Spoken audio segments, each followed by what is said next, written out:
अगर आपका एनसीईआरटी नहीं है ना, कमांड पढ़ना नहीं, कमांड, एनसीईआरटी पे कमांड है तो रैंक भले बुरी आ जाए लेकिन सिलेक्शन हो जाएगा। लेकिन अगर एनसीईआरटी पे कमांड नहीं है तो सिलेक्शन ही नहीं होगा।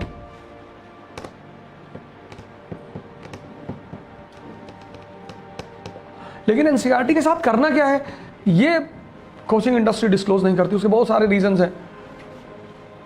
पहली बात सोचती कि लड़का बड़ा अग्रेसिव हो जाएगा, क्लास में बहुत क्वेश्चन पूछेगा।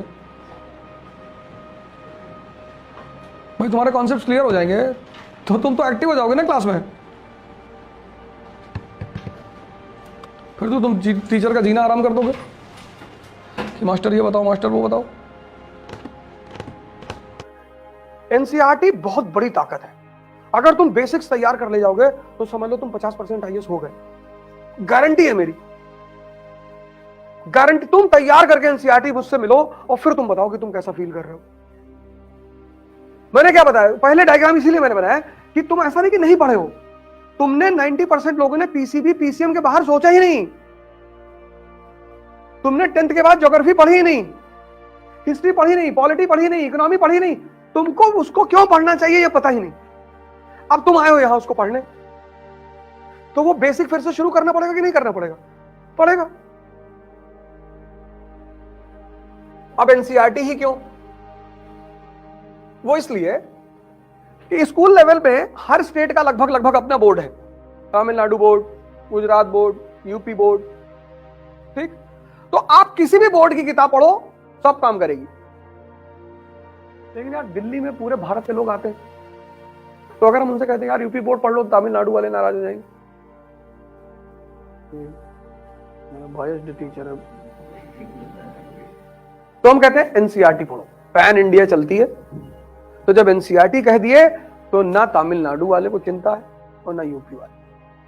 लेकिन एनसीईआरटी कहने का मतलब यह है कि आपकी स्कूल लेवल की जो तैयारी है वो स्ट्रांग होनी चाहिए, बेसिक्स क्लियर होना चाहिए।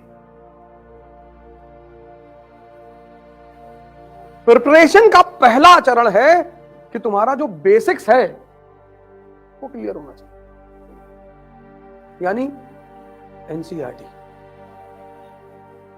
कोई डाउट? बात क्लियर हो गई? P is equal to P plus P, very important formula.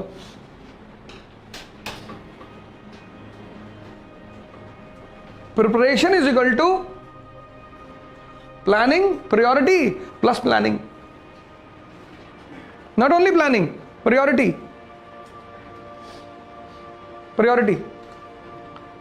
Now you made the plan. Okay, you will give next year. And you have set your priority. I will do the job. I will collect the money for the next year. This year I will do the preparation. Very good. If you simply plan without priority, you will be in trouble. You will do the preparation this year, you will do the job this year, you will collect the money for the year in which you are going to appear. So for the entire 6-7 months you are free. 90% cannot plan. This is the beauty of human being. 90% cannot plan because planning requires self-discipline. If they plan also, they will not be able to implement. Plus, priority setting is missing. See? Bismarck? It's a message for you. Your preparation should be based on priority and planning.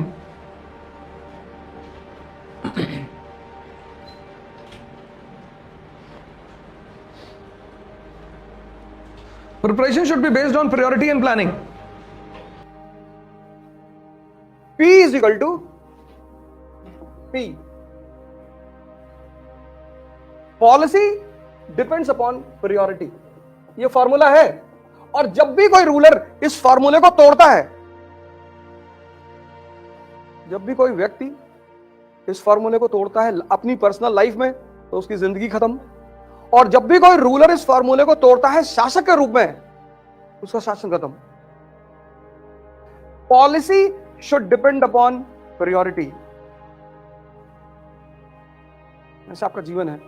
आप एक priority set करो अपनी कि पहला काम क्या कर ले, पहला कौन सा काम करें जिससे बाकी सारे काम अपने आप हो जाएं। करना सब है। बहुत तेजी से बोले यस सर। तमन्ना के साथ ताकत रखनी पड़ेगी, दोनों एक साथ रहती है, अकेले कभी नहीं रहती तमन्ना और ताकत। तमन्ना तो रिक्शा वाले के पास भी है, ताकत पैदा करनी पड़ेगी। किसी भी शासक को महान बन गया, हिस्ट्री इसको महान कहती। यही तो मेरा कॉन्फिडेंस है। मैं क्यों गलत लोगों के साथ खेलता हूं? मेरा कॉन्फिडेंस है कि तुम बस चेंज करने के लिए तैयार हो जाओ, मैं बताता हूं कैसे होते हैं। आई नो तुम नहीं होगे तब मैं कुछ नहीं कर पाऊंगा। बस तुम तैयार हो जाओ कि साहब कुदा दो जहां कुदाना है, और मर के मास्टर तो सोच लेना नहीं मरने नहीं देंगे। मुझे पता है कि पहले फेज में क्या करना है। छोटी किताबें उठाओ यार, छोटी।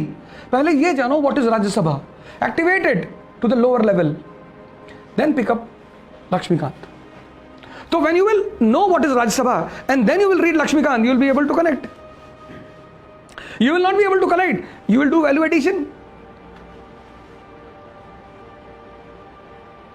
And once you started enjoying, now this is not activated, you picked up Lakshmikant, Ritu Vasu. And for 15 days you are not getting anything. What will happen? You will do all nuisance things here in Pune. You will roam here and there, you will make groups, you will make friends. You will come to the class, no doubt, but you will not study because you are not enjoying.